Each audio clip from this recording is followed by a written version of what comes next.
Pour ouvrir ce temps d'échange, nous avons le plaisir d'accueillir Madame Graziella Brunetti, maire de Saint-Germain-Lembron dans le Puy-de-Dôme, puisque dans sa commune, le tiers-lieu La Licorne joue un rôle structurant dans la vie quotidienne sur le territoire de la commune et au-delà.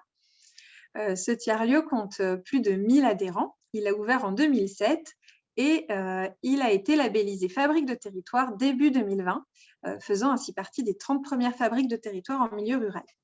Donc, nous sommes vraiment ravis d'avoir Madame le maire et Madame la présidente de La Licorne autour de la table virtuelle pour nous présenter ce lieu qui on espère, vous inspirera à la fois que vous soyez élu ou dans les services d'une petite ville de demain ou porteur de projet.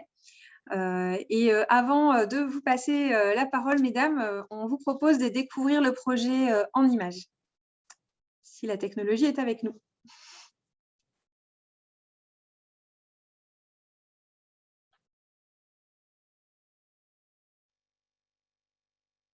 Lorsqu'on franchit le seuil de La Licorne, je me suis dit, je ne peux pas rester consommatrice. Il faut que je passe à une autre étape et que je sois acteur de la vie qu'il y a sur ce secteur-là, de façon à développer, à faire en sorte que La Licorne devienne un tiers-lieu. À la médiathèque de La Licorne, en plus des services habituels, on propose aussi des postes informatiques, des tablettes, et on les accompagne dans leur démarche numérique.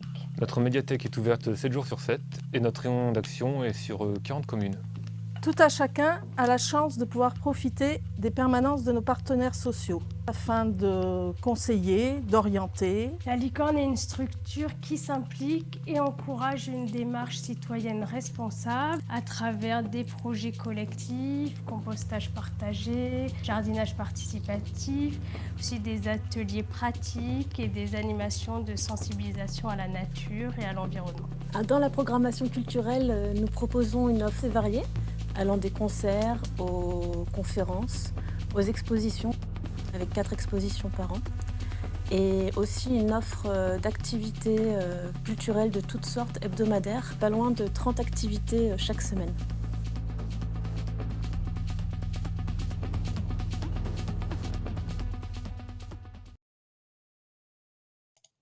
Après cette courte introduction en images, je vous propose de donner la parole à Madame Graziella Brunetti, donc maire de Saint-Germain-Lembron dans le Puy-de-Dôme, ainsi qu'à Madame Georgette Guem, qui est présidente du tiers-lieu La Licorne que nous venons de découvrir.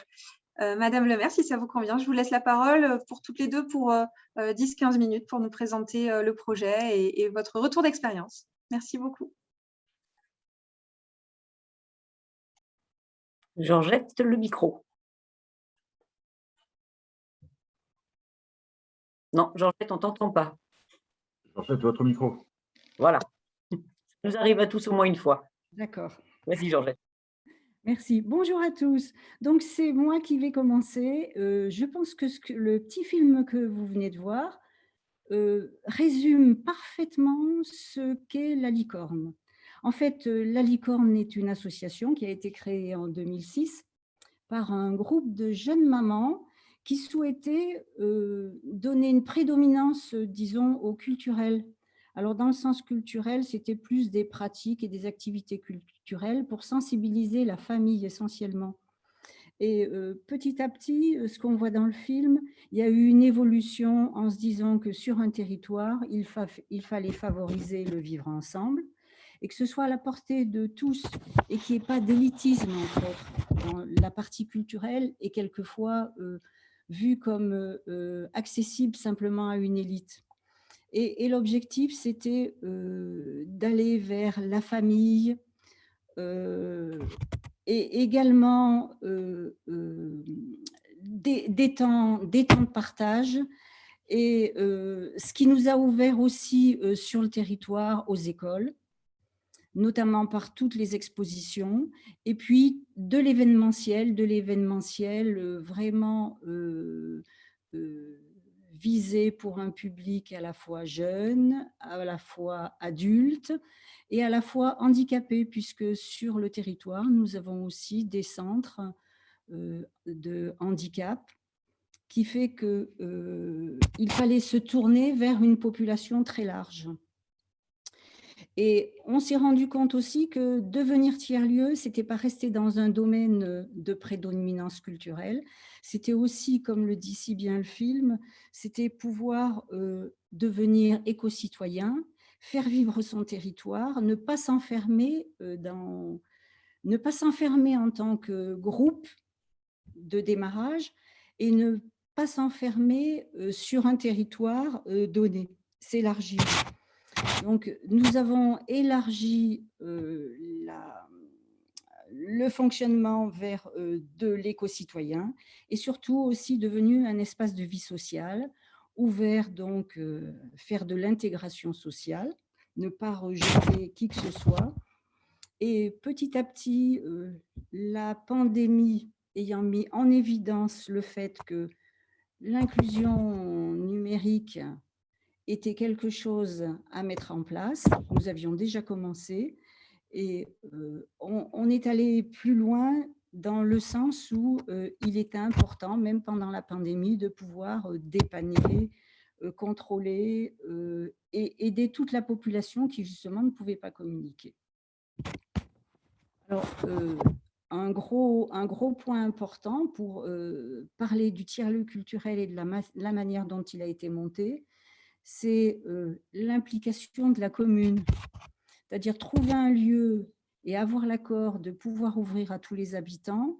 La commune a été d'une aide particulière, nous a mis à disposition donc des locaux et un espace qui s'est largement élargi dans le sens où la demande des habitants, puisque c'était important que ça se structure à travers les habitants, leurs besoins et les besoins du territoire en fait.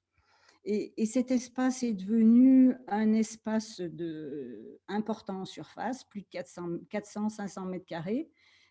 Si on prend aussi les espaces extérieurs, c'est un large espace.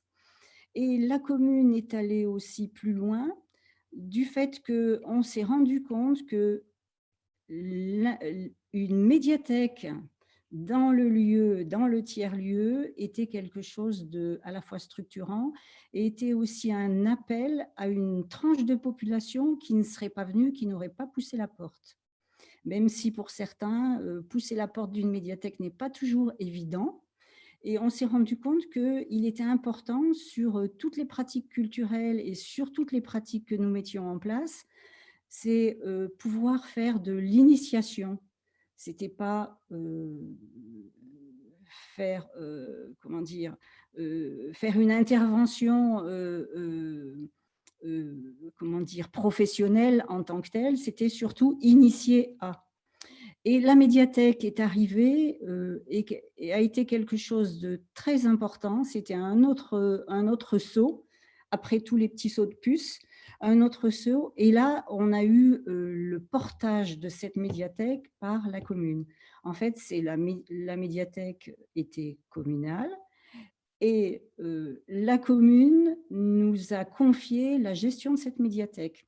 Et c'est non seulement confier une gestion, je dirais, organisationnelle, mais c'était aussi une gestion financière. Donc, avec le support, la commune de Saint-Germain participe financièrement au salaire des personnes et au salaire et à certains aménagements de la médiathèque pour qu'elle puisse tourner. Mais je pense que Madame Brunetti pourra vous en dire un petit peu plus de ce côté-là. Mais je crois que ce qui est important pour que ça puisse vivre aussi, c'est être toujours à l'écoute et que ce soit l'ensemble de la population qui puisse émettre des souhaits et pouvoir, comment dire, le fonctionnement, ce n'est pas les salariés de la licorne ou la présidente de la licorne ou les membres, les administrateurs. C'est vraiment le besoin et l'ensemble de la population pour que ça puisse continuer à vivre. Et je crois qu'être à l'image de son territoire et à l'image des besoins, c'est quelque chose d'important dans un tiers-lieu pour que ça puisse continuer à vivre. Je suis un petit peu émue pour pouvoir parler, mais je pense que ça va se débloquer dans un petit moment. Je laisserai bien la parole à Graziella pour qu'elle puisse donner aussi le côté par rapport à la commune, comment elle s'est impliquée et tout ce qu'elle a pu nous apporter au niveau de notre fonctionnement. Parfait. Merci beaucoup, Madame la Présidente, pour vos propos introductifs. Madame le maire, puisque Madame Game vous a fort élégamment donné la parole, je vous la laisse. Bonjour à tous. Merci de nous permettre ce témoignage devant vous aujourd'hui. Pour contextualiser, Saint-Germain-Lambron, c'est une commune de tout juste 2000 habitants, au cœur du Massif central. Nous sommes sur les portes du Sud, au fin fond du Puy-de-Dôme, la limite entre le Cantal et la Haute-Loire. Ça me paraît important de recontextualiser, y compris sur, vous imaginez bien, les capacités financières de notre collectivité sur des enjeux tels que ceux qu'on décrit, dans la mesure où effectivement, très rapidement, alors c'était notre premier mandat en 2014, très rapidement, parce qu'on était utilisateurs de cette structure associative qui proposait un certain nombre de choses, on s'est rendu compte que notre population, qui était ce qu'on pourrait appeler des néo-ruraux, voilà, qui arrivaient. On n'est pas très loin d'une métropole Clermont-Ferrand, on est au cœur d'une agglomération d'un peu plus de 60 000 habitants qui s'appelle Agglo Pays d'Issoire, avec une ville-centre qui est très attractive.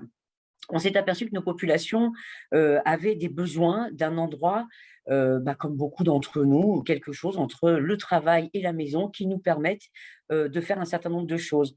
Ce lieu un peu hybride, parce que c'est un lieu, c'est une boîte à outils, c'est un endroit où on trouve un petit peu de tout, nous a permis très rapidement d'avoir une vocation de médiation. C'est-à-dire que la médiation culturelle, ce n'est pas quelque chose que les élus, on ne comprenait pas trop comment ça fonctionnait, mais on voyait qu'effectivement, il fallait attirer les gens, leur permettre de rentrer, de faire le premier pas. Georgette le disait pour la médiathèque, et l'idée de cette médiathèque, elle nous est parue essentielle.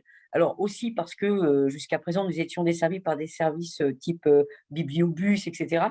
Il y avait un véritable besoin de partage et d'échange autour de la question de la lecture publique et du livre en général.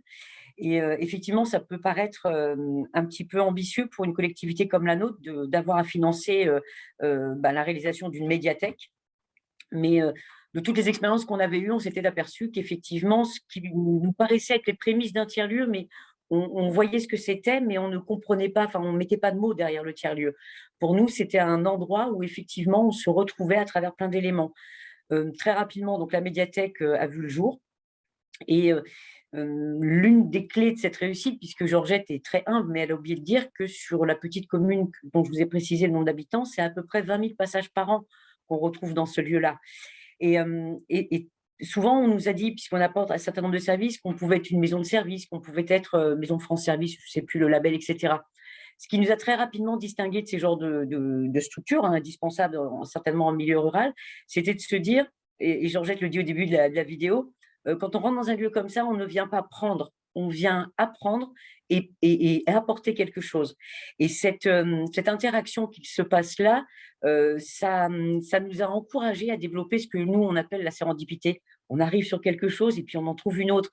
Quelqu'un qui viendrait à la mission locale, un jeune se retrouve rapidement au sein d'une médiathèque où il se retrouve avec, il y a énormément on le dit dans la vidéo, les ordinateurs, les tablettes, des moyens modernes de communication où chacun se retrouve un petit peu lié. Le milieu associatif, l'intergénérationnel, le côté mixité sociale, tout ça s'est retrouvé au sein de ce lieu-là et c'est devenu un véritable lieu de vie. Et c'est un nouveau lieu. C'est aussi pour ça que cette dynamique, elle est effectivement née de la population. Elle a rencontré une dynamique, on va dire une dynamique commune à la municipalité qu'on commençait juste à appréhender, puisque c'était tout au début. Et en fait, c'est cette énergie-là qui nous a permis effectivement d'aller, d'offrir une étendue de services aux populations. Et qui, pour l'instant, est couronné de succès. On croise les doigts. Sur l'aspect financier, c'est extrêmement important de le repréciser parce que très clairement, on n'aurait jamais pu créer une médiathèque avec les postes communément statutaires liés à la fonction publique, etc. Nous n'avions pas les moyens, soyons très clairs. Nous avons financé la première année un cadre A sur 25 heures, je crois, hebdo, de façon à pouvoir impulser. Donc ça, c'était les 3 premières années, on savait qu'il fallait une structuration, mais on n'a pas pu maintenir ce cadre-là dans la mesure où on n'avait pas les moyens. Nous, c'est 30 employés, hein, la ville de Saint-Germain-Lembron, c'est pas… Et on est la seule collectivité qui, jusqu'à présent, portait ce projet-là.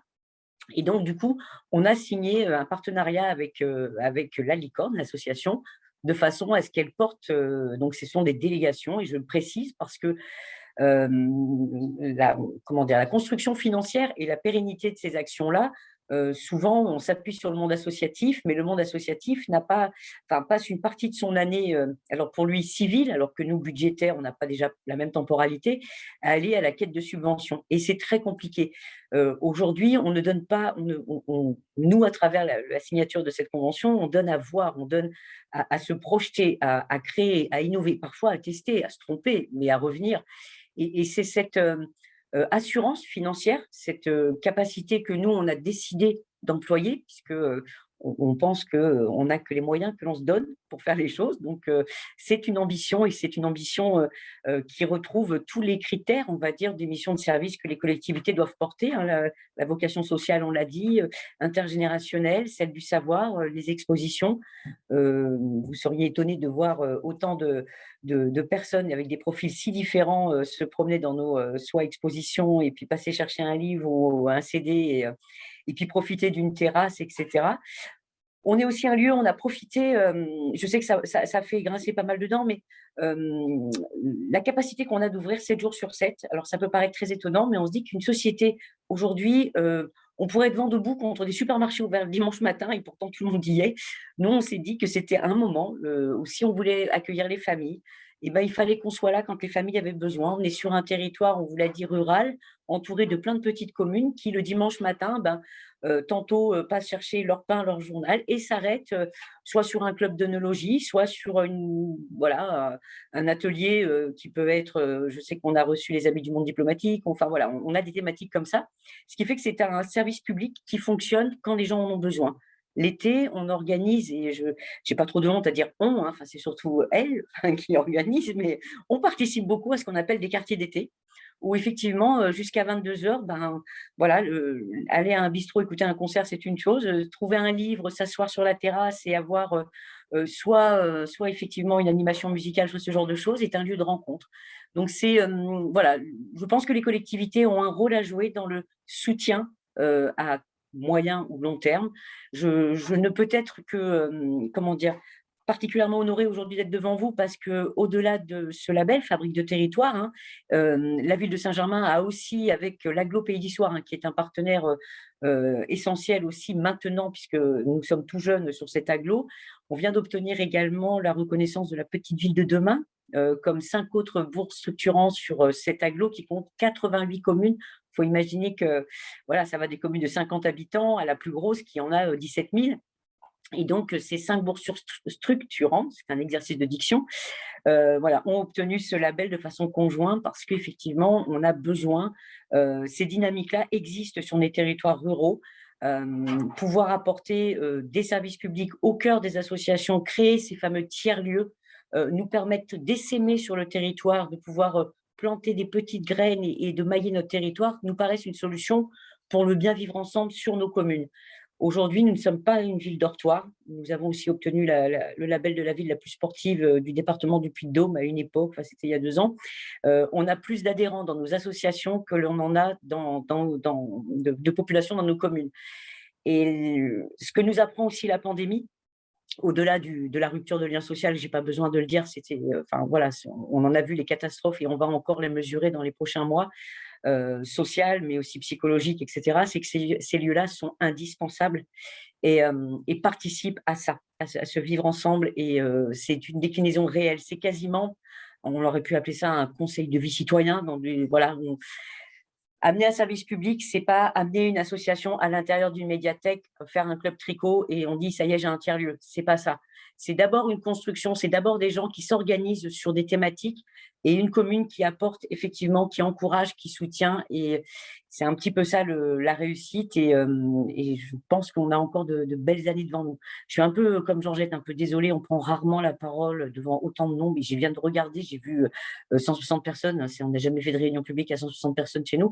Donc voilà, désolée un peu, ça vous paraît amateur, hein, notre prise de parole, mais n'hésitez pas à nous poser des questions par contre et on y répondra avec plaisir.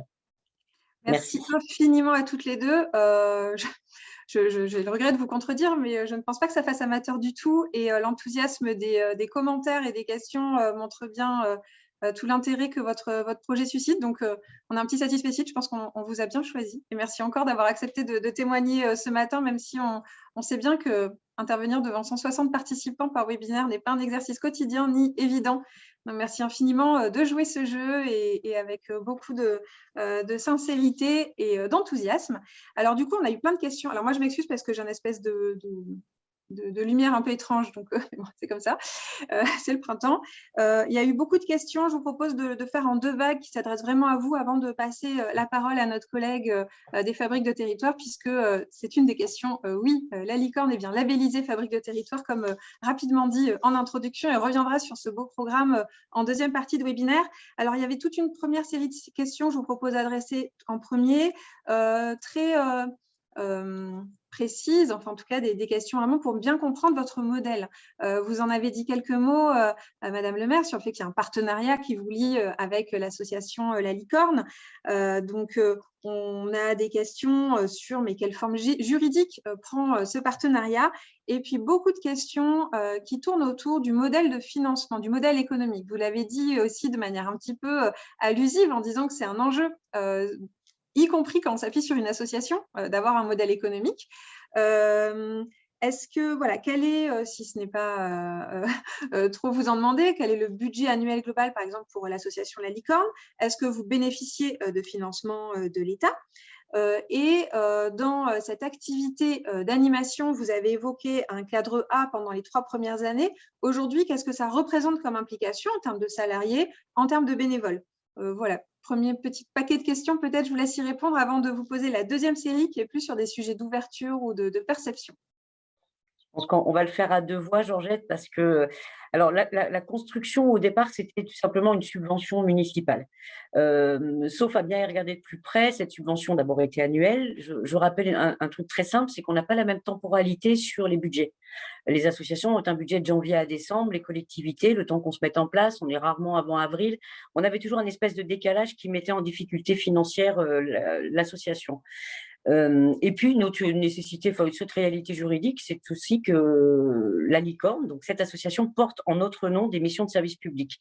Et donc, on a effectivement, aujourd'hui, c'est au titre des contributions que l'on rémunère. On prend, donc on a fait un appel à manifestation d'intérêt. Il y a eu donc un dossier qui a été déposé, là on en a eu un seul. Hein. Mais on aurait été embêté sans doute s'il y en avait plus, hein, pardon de mon honnêteté, mais pour l'instant, il n'y en avait qu'un seul, on a respecté cette partie-là. Et effectivement, on s'engage dans cette convention, à mettre des locaux à disposition, les entretenir. On paye un certain nombre de factures courantes, hein, de gestion courante, et ce qui doit représenter un peu plus de 30 000 € à peu près par an. Et la valorisation des emplois, donc en fonction de ce que l'association nous présente comme chiffre, nous contribuons d'abord aux emplois de la médiathèque, puisque c'est la Licorne qui les recrute, mais c'est nous qui les payons. On doit être à peu près à 60 000 € par an également. Voilà, on essaye, on porte des investissements puisque les bâtiments nous appartiennent, qui sont voilà, la médiathèque. Après, on a des partenaires, et je vais laisser Georgette en parler plus que moi, sur les différents autres partenaires. Alors, c'est aussi une réalité bizarre des territoires ruraux, c'est que jusqu'à la construction de l'agglo Pays d'Issoire, hein, qui est aujourd'hui vous l'avez compris dans notre description, 20 000 personnes qui viennent à la Licorne, ce n'est pas 20 000 habitants de Saint-Germain, on en a à peine 2 000. C'est essentiellement, voilà. Et on n'a pas trouvé de moyens, on ne l'a pas encore. Et on ne souhaitait pas avoir des tarifs différenciés, que vous veniez de ma commune ou de celle d'à côté. Nous avons essayé d'interpeller les maires des alentours en disant, vous savez, vos habitants utilisent, viennent, est-ce qu'il n'y a pas un moyen de nous aider un peu, parce qu'on est en Auvergne, je vous rappelle quand même, ça fait des sous tout ça. Mais, et puis parce que parfois on s'est dit non, il y a autre chose à porter. Enfin voilà, c'est des débats aussi au sein des conseils municipaux de devoir porter. Alors je ne sais pas les communes qui nous écoutent aujourd'hui, mais enfin financièrement c'est pas simple de porter ce type de structure. Et en fait, on n'a pas de relais auprès des autres collectivités. Alors aujourd'hui, on arrive à l'agglo Pays d'Issoire et on tape à la porte en disant voilà, on amène un certain nombre d'équipements qui rayonnent sur le territoire. Les labels Fabrique de territoire et Petite Ville de demain vont aussi nous aider à peut-être faire une forme de reconnaissance et de partenariat financier. Et je ne vous cache pas que le maire que je suis, quand on est, et s'il y a des collègues maires dans l'assistance, ils vont vite comprendre de quoi je parle, quand on a un petit peu moins de dotation avec des enjeux sur l'assainissement, l'eau, enfin tout ce qui peut aller dans une commune, des bâtiments, on a 400 scolaires qui sont, 800 scolaires quasiment par jour sur notre commune petite, hein. Donc c'est quand même des gros enjeux. Donc on espère vraiment qu'il y ait un engouement des élus. Parfois, je me dis que nos collègues maires ont du mal à ouvrir cette boîte de Pandore que s'appelle la démocratie, parce que des fois, je le dis pour faire sourire, mais c'est embêtant avec nos citoyens, il suffit qu'on leur donne la parole pour qu'ils la prennent. Alors, voilà, on se fait un peu, des fois, on dit « Ah, bah zut, en fait, ils nous challengent un peu tout le temps ». Mais c'est aussi une super expérience, même si ça fait peur quand on est élu, de se dire dans quoi je m'entraîne, c'est hyper intéressant et c'est enrichissant. La licorne et la structure qu'on a portée nous amènent autant que ce qu'on peut leur apporter. Très clairement, je vais parler des restaurants locaux, il faut fonctionner les restaurants. Il y a toute une économie autour de ça qui est très importante pour notre commune. Voilà, si je vais laisser peut-être sur les financements, les autres sources de financement. Merci beaucoup. Et Madame la Présidente, si je peux me permettre de rappeler peut-être la question, parce qu'il y a beaucoup de questions là-dessus. Combien de personnes ça représente au final, tant salariés que bénévoles? Et votre micro est coupé par contre. Ça y est. Parfait. Voilà. Donc, moi, je vais parler donc budget. L'ordre de grandeur du budget de la licorne est autour de, je dirais, entre 170 000 et 180 000 euros.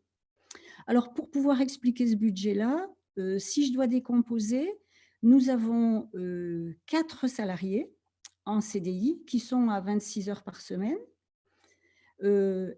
Nous avons 2, alors ça aussi c'est côté mairie, c'est un apport mairie, nous avons 2 contrats aidés depuis cette année. Et surtout, sur les activités, toutes les activités culturelles sont réalisées par des professionnels. Ce qui fait que nous avons à peu près 25 professionnels différents pour pouvoir réaliser des activités de type musique, art visuel, physique bien-être, le langage, art du spectacle, expression créative, et sur la partie éco-citoyenne aussi. Ce qui fait que voilà pourquoi notre budget peut être un peu important. Mais de l'autre côté, en termes d'activités, ce sont des activités qui sont payantes. Voilà, notamment là-dessus. Et par contre, nous avons des bénévoles. Des bénévoles, l'ordre de grandeur doit être selon les activités, les événements surtout. Au niveau des événements, nous avons une trentaine de bénévoles sur lesquels nous pouvons faire appel. Mais nous avons aussi des bénévoles très réguliers à la médiathèque, puisque la médiathèque, ça n'est pas simplement déposer des livres et prendre des livres.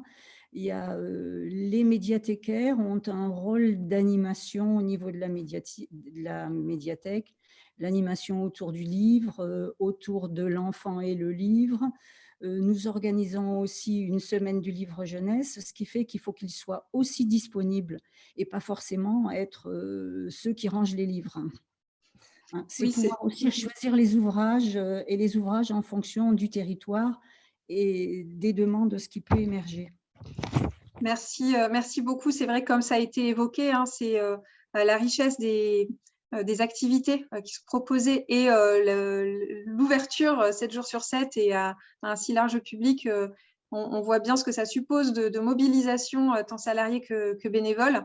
Et moi, ce que je retiens aussi, c'est que c'est un cheminement qui prend du temps. Ce n'est pas une construction qu'on décide du jour au lendemain et on arrive, on ouvre le lieu et tout de suite, on a cette richesse d'événements. Et il y a sûrement beaucoup de persévérance et d'itération aussi par rapport aux besoins du public que vous ciblez, qu'on ressent bien dans votre témoignage et qui me semble être un point important aussi à souligner et à saluer. Alors, on avait quelques autres questions un peu d'ouverture. Alors, si vous me le permettez, je vais les poser. Puis, de manière complètement non orthodoxe, enchaîner sur l'intervention suivante. Et si vous êtes encore là, et que vous avez la possibilité de rester jusqu'à midi, ça permettra peut-être de discuter de manière un peu croisée, puisqu'il y avait plusieurs questions qui ouvrent plutôt à des débats. Je vous les pose maintenant, comme ça vous pouvez y réfléchir. Comment avez-vous fait, question de Caroline Didier-Dacruz, comment avez-vous fait pour que la médiathèque devienne un lieu actif et utilisé? Est-ce que la commune aurait pu porter ce tiers-lieu sans l'association? Quels sont les facteurs clés de votre succès? Moi, j'aurais envie d'ajouter quels sont les écueils que vous avez rencontrés et comment vous les avez surmontés, parce qu'on sait bien que ce genre de projet, en général, n'est pas une longue route droite et qu'il faut beaucoup de persévérance et de volonté pour surmonter un certain nombre de sujets. Donc voilà, peut-être un peu sur les enjeux de comment les clés du succès, un peu regard un peu réflexif, on y reviendra dans la dernière partie de questions-réponses, ce qui me permet déjà de vous remercier encore infiniment de la part des 160 participants de ce webinaire, de votre témoignage croisé qui a été, moi qui m'a beaucoup enthousiasmée, je crois que je ne suis pas la seule, et qui permet de très bien introduire l'intervention de notre collègue au sein de l'agence, Marthe Pommier, qui est responsable au sein de l'équipe Nouveaux Lieux, Nouveaux Liens, avec à ses côtés Marc Lager, qui participe également, qui va pouvoir venir nous éclairer sur tout d'abord un tiers-lieu, qu'est-ce que c'est concrètement et à quoi ça sert? Comme on le disait en introduction, c'est un lieu pluriel. Vous avez bien illustré cette notion de à la carte de cousu main, mais ça se définit en tiers-lieu. Donc, Marthe, on compte sur toi pour nous éclairer là-dessus. Et puis ensuite, deux questions, et si ça te convient, je te laisserai comme ça en autonomie sur ton intervention. Deux questions qui nous intéressaient. Comment puis-je être aidée si je veux créer un tiers-lieu dans ma commune? Et donc, regard côté porteur de projet. Et puis, comment puis-je aider mes citoyens, mes associations, s'ils veulent en créer un sur ma commune, qui était donc un autre regard. Marthe, je te laisse la parole. Merci encore infiniment d'avoir pu participer à ce webinaire et d'éclairer les petites villes de demain sur ce beau sujet. Merci beaucoup, Juliette, de m'avoir invitée. Est-ce qu'on m'entend bien? Parfait. Donc, on est ravis, nous, de pouvoir vous présenter notre programme ce matin. Donc, Marthe Pommier, je suis la responsable du programme et je suis accompagnée de Marc Lager, qui est un membre de l'équipe. Et donc, effectivement, on va essayer de répondre à ces trois questions qu'a présentées Juliette. Et ensuite, on prendra volontiers aussi les questions de l'audience. Donc, un tiers-lieu, qu'est-ce que c'est concrètement et à quoi ça sert? C'est une question qui n'a pas fini de trouver ses réponses, mais on va quand même tenter de vous en donner une. Un tiers-lieu, pour nous à l'agence, c'est un lieu intermédiaire entre l'espace public et l'espace privé. En fait, un lieu qui n'est pas l'espace public parce qu'il n'est pas exposé aux quatre vents et il n'y a pas autant de liberté d'action et d'interaction que dans un tiers-lieu. Pour autant, un lieu qui n'est pas non plus l'espace privé, c'est-à-dire qui n'est pas évidemment chez vous, mais qui n'est pas non plus un lieu de consommation, parce que chacun est notamment libre d'y entrer sans être obligé de consommer. Certains donnent l'image qui est assez parlante, qui disent que les tiers-lieux sont les nouvelles places de village, là où les gens se rencontrent, là où ils échangent, se renseignent et tissent des liens de solidarité. Et c'est vrai qu'on dit souvent que le bistrot est le tiers-lieu du XXe siècle. Si on veut un petit peu préciser cette définition, au sein du programme, on a 3 critères pour nous qui définissent les tiers-lieux. D'abord, leur dimension collaborative et communautaire. C'est vrai que la première définition d'un tiers-lieu, la façon dont on l'identifie le mieux, c'est le fait qu'il est adossé à une communauté. Et je n'ai pas pu entendre la première demi-heure de ce webinaire, j'en suis désolée, mais je suis sûre que cet aspect communauté a été très bien mis en avant dans le projet de la licorne. Le deuxième critère, c'est la primauté que les tiers-lieux accordent au faire, à la fabrication, que ce soit de la fabrication concrète d'objets et aussi de la fabrication d'activités, donc de pouvoir contribuer et participer au programme que le tiers-lieu porte. Et enfin, le dernier critère, c'est le degré important de mixité dans un tiers-lieu, qui est notamment entraîné par la programmation. Plus vous proposez d'activités diverses, plus les publics différents sont susceptibles de se rendre dans ces lieux. Et c'est vrai que le critère de l'ouverture au public, à la fois sur la programmation, mais aussi par exemple les horaires et l'accessibilité du lieu, est un marqueur important d'un tiers-lieu selon nous. Un tiers-lieu, c'est un nid avec toutes sortes de branches. Et ça, c'est important de le dire. Certains tiers-lieux peuvent accueillir des services publics. Et on en a pas mal qui sont par exemple des espaces CAF, des maisons France Service ou d'autres types de services publics. On a des tiers-lieux très différents qui sont centrés sur l'agriculture. Certains lieux peuvent aussi changer d'affectation, parfois plusieurs fois dans la semaine, puisqu'ils ont des espaces qui sont modulables. Et ce qui compte, encore une fois, c'est vraiment la communauté qui est créée autour de ce lieu, qui s'en sert pour proposer et ou pour recevoir en fonction du programme proposé par le tiers-lieu ou par la fabrique. Pour vous donner quelques chiffres sur les tiers-lieux, et après on zoomera un peu plus sur Fabrique de territoire, on estimait en 2018 à 1800 tiers-lieux le nombre de ces espaces recensés sur le territoire. On pense qu'on sera à 3000 d'ici 1 an ou 2. Donc, il y a vraiment une explosion du phénomène.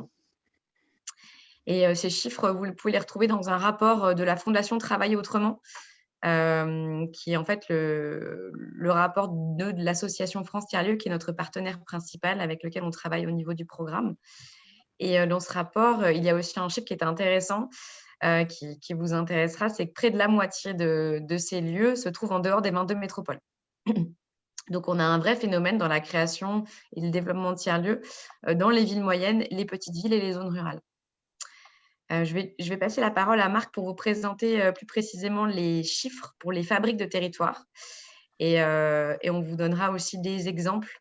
Et on vous présentera dans la question 2 comment puis-je être aidé si je veux créer une fabrique sur ma commune, ce que c'est plus précisément que l'appel à la manifestation d'intérêt des fabriques de territoire.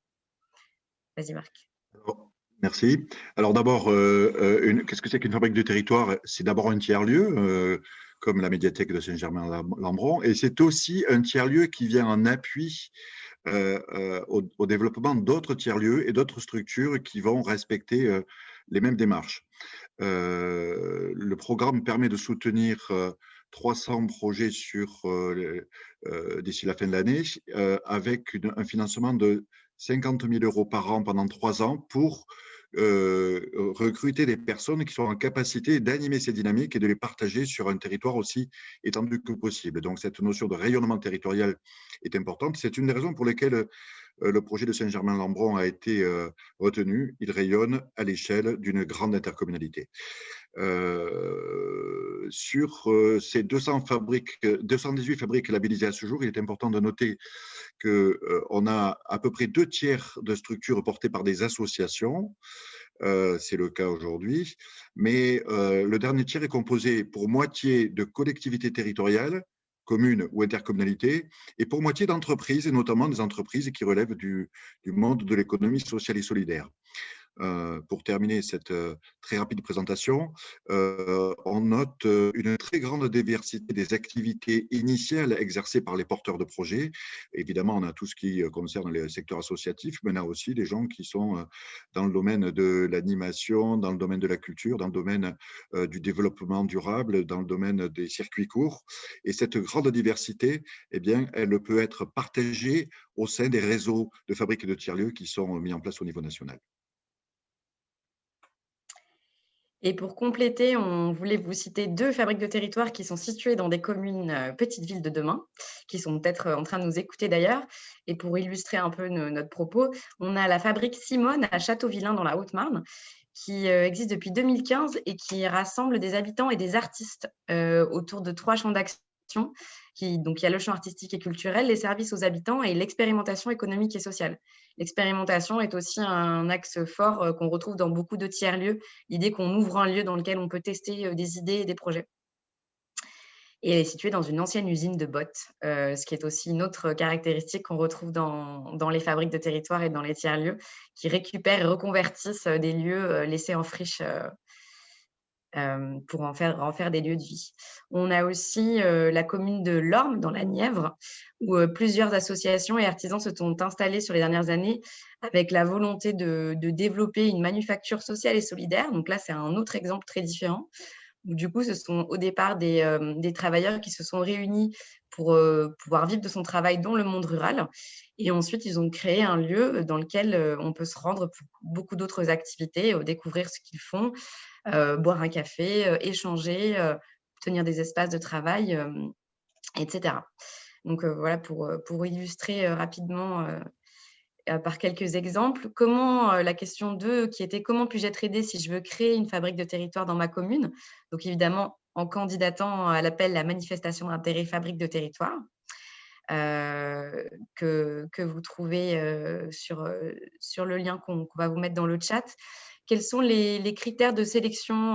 Marc les a déjà un peu évoqués. Le premier critère, c'est celui du lieu ressource.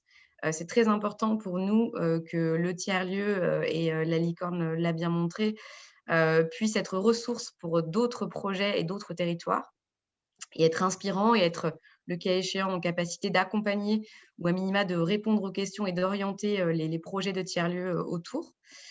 Il y a la question de l'ancrage territorial, donc évidemment la relation avec les collectivités, avec les autres fabriques de territoire, avec les partenaires et les acteurs au niveau local dans la construction de la fabrique.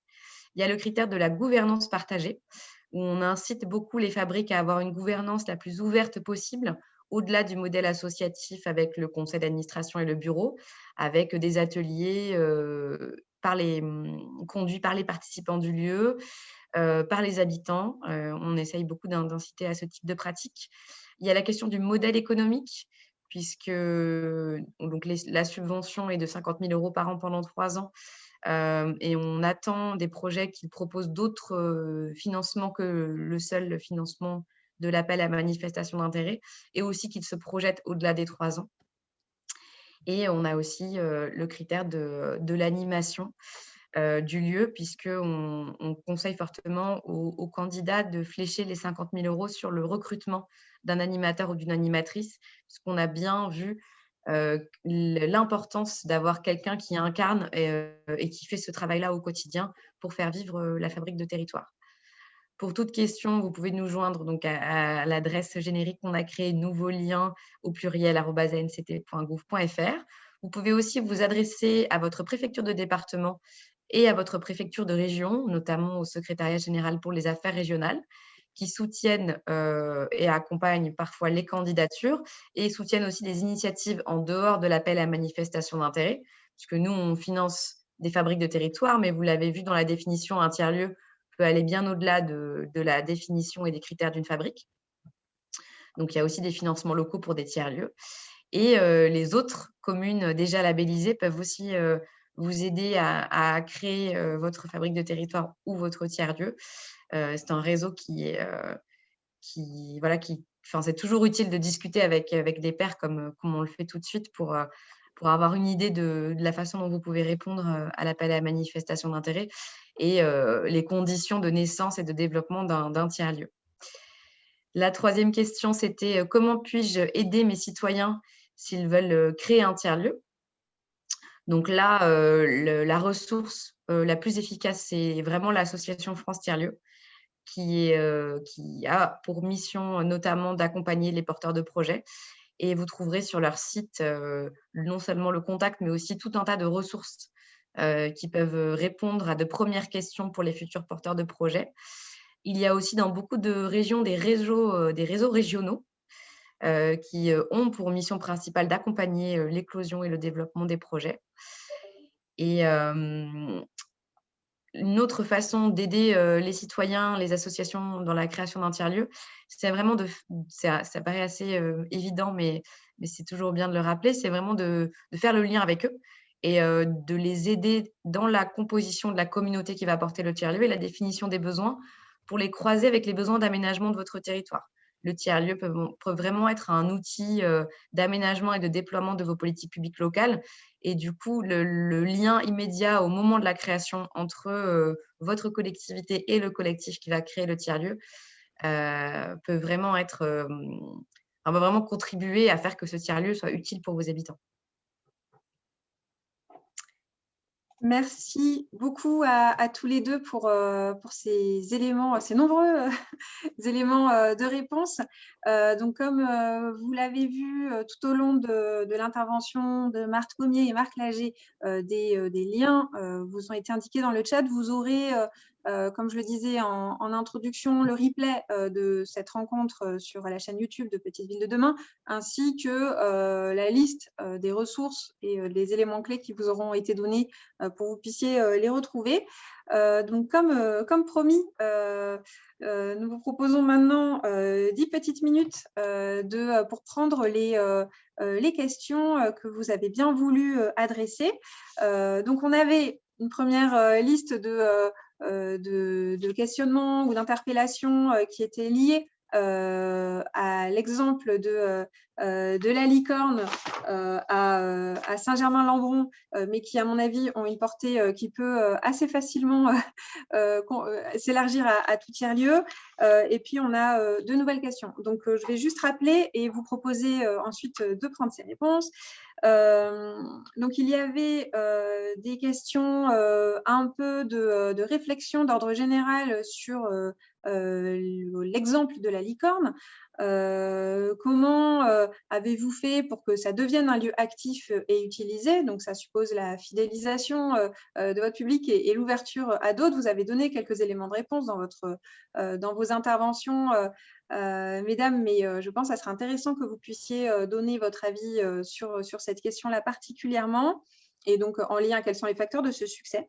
On a eu également deux questions de Soufiane Secours et Sonia Gourmaud. Est-ce que vous avez déjà envisagé ou mis en place une microfolie au sein de votre tiers-lieu? Donc, pour ceux qui ne connaîtraient pas encore les microfolies, c'est un dispositif porté par l'établissement public de la Villette en lien avec le ministère de la Culture et le ministère de la Cohésion des Territoires, qui est un musée numérique modulable en fonction des besoins des territoires et qui bénéficie de financement en fonctionnement, d'un appui très fort pour avoir accès à toutes les grandes collections, et également qui peut bénéficier de subventions jusqu'à 80% pour son installation.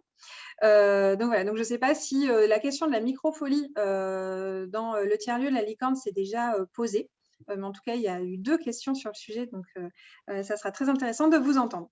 Et puis, je lis déjà les questions d'après, comme ça, Marthe et Marc peuvent s'y préparer. On a eu plusieurs questions un peu spécifiques. Donc, le maire de Jouarre-Pontchartrain qui dit « Je recherche des solutions de gestion et d'animation pour un projet de bistrot solidaire dans le tiers-lieu sur lequel les différents autres volets sont déjà stabilisés, mais là-dessus, comment je fais? À l'aide, aidez-moi, où est-ce que je me tourne ?» Est-ce que vous avez des exemples de tiers-lieux dans lesquels il y aurait une occupation temporaire, par exemple, ce qu'évoquait Marthe, dans des requalifications de bâtiments manufacturiers avant l'ouverture? Est-ce qu'il y a déjà eu des cas d'occupation avant que ça soit complètement ouvert? Est-ce qu'il y a déjà eu des tiers-lieux en multilieu? Voilà, donc des questions autour du tiers-lieu. Et puis, dernier point, mais qui permettra à Marthe, je pense, d'avoir le mot de la fin.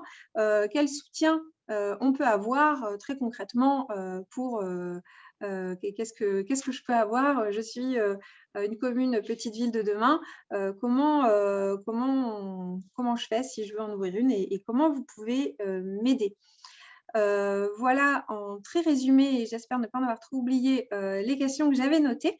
Donc, si ça lui convient, je vais laisser la parole à Madame le maire et Madame la présidente pour revenir sur l'exemple de la licorne et nous donner un peu votre éclairage sur les conditions de réussite, les écueils que vous avez su surpasser. Je vous en prie. Si je dois répondre à la première question, les facteurs de réussite, c'est peut-être pas tout à fait le mot, mais comment a évolué l'association, comment les gens sont venus et comment ça s'est étoffé. En fait, je pense que la première ouverture a déjà par elle-même a été importante parce qu'elle répondait à un besoin du moment. Du fait que de jeunes ménages s'installaient, ce que disait Graziella tout à l'heure en parlant des néo-ruraux, qui avaient un besoin un désir, peut-être pas culturel profond, mais tout du moins de la famille, comment trouver ce que j'ai pu trouver quand j'étais en ville, où j'avais accès au cinéma, à des salles, où les enfants, des garderies spécifiques pour les enfants. Et là, les jeunes mamans avaient besoin de se retrouver et de discuter un petit peu sur la parentalité. Et c'est vrai que la parentalité a été peut-être le premier facteur intéressant de démarrage de la licorne.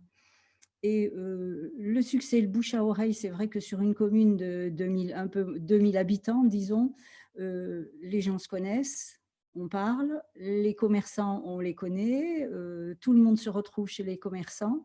Et la discussion a fait que les gens sont venus. Et puis, je pense que les enfants sont un lien qui permet d'amener aussi les parents, les grands-parents, les papas, notamment. Et ça, je crois que c'est important pour avoir une cellule familiale complète dans les lieux. Et puis, je crois que les horaires d'ouverture ont été aussi un facteur important. Être ouvert toute la semaine, c'est-à-dire nous sommes ouverts du lundi début d'après-midi jusqu'au dimanche 12h30. Ce qui fait que les capacités d'accueil, le soir, la fermeture, elle est soit 18h30, soit 19h30, et l'été, c'est 20h. Donc, je pense que ces capacités d'ouverture font que les gens, dès qu'ils ont un moment, peuvent entrer dans la structure. Et ça a été une augmentation de la population qui traverse nos lieux. Et il faut reconnaître que nous avons beaucoup d'animations qui sont gratuites, bien sûr. Les activités culturelles sont payantes, mais tout le reste est gratuit. Des spectacles, on a des ciné-débats, des débats qui font que la population vient en fonction des thèmes. Et nous avons quand même une chargée de communication qui fait bien son travail entre les réseaux sociaux, toute la publicité et les publications que nous faisons, un journal mensuel qui est distribué non seulement à ceux qui rentrent, mais à l'extérieur, à tous les habitants. Et je crois que ça, c'est plus que le bouche à oreille, et c'est ce qui fait qu'on est monté en puissance. Voilà.